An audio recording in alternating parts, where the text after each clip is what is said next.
Seorang pria masuk ke masjid di luar waktu sholat, lalu ia dilihat oleh seorang pria tua yang berkata kepadanya, "Mengapa aku melihatmu di waktu selain sholat dan wajahmu tampak sedih dan penuh kegelisahan?"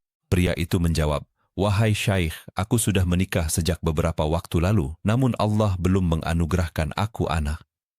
Aku sudah mendatangi semua dokter, tetapi aku tidak menemukan pengobatan pada siapapun." Lalu sang syaikh berkata kepadanya, "Aku akan memberimu obatnya, dan obat ini sangatlah sulit, tetapi demi Allah sungguh di dalamnya ada kesembuhan. Kamu harus bangun 1 jam sebelum salat subuh, dan bagi 1 jam itu menjadi 2 bagian.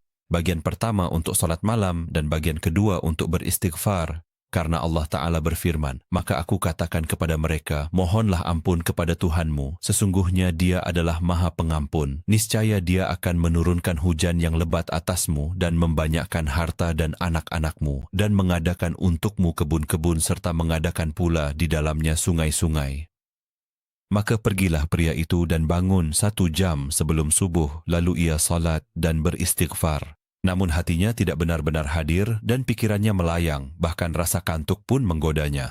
Keadaan ini berlangsung selama 2 bulan dan istrinya belum juga hamil. Lalu ia pergi kepada sang syekh dan berkata, "Saya telah melakukan apa yang Anda minta selama 2 bulan, namun Allah belum mengabulkan permohonan saya." Syekh pun heran, dan ketika ia bertanya bagaimana cara pria itu melakukan salat malam dan istighfar, pria itu pun menceritakannya.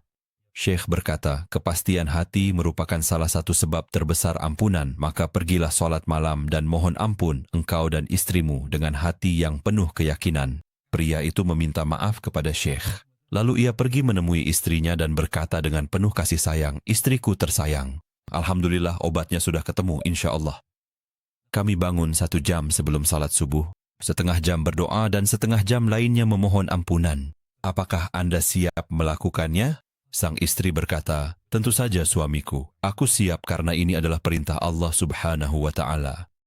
Dan benar, pria ini bersama istrinya mulai melaksanakan salat malam dan memohon ampun dengan penuh keikhlasan. Setelah hanya 1 bulan, sang istri mulai merasakan gejala kehamilan. Lalu suaminya membawanya ke dokter yang berkata kepada sang suami, "Bergembiralah, istrimu hamil." وَإِذَا سَأَلَكَ عِبَادِي عَنِّي فَإِنِّي قَرِيبٌ أُجِيبُ دَعْوَةَ الدَّاعِ إِذَا دَعَانِ فَلْيَسْتَجِيبُوا لِي وَلْيُؤْمِنُوا بِي لَعَلَّهُمْ يَرْشُدُونَ.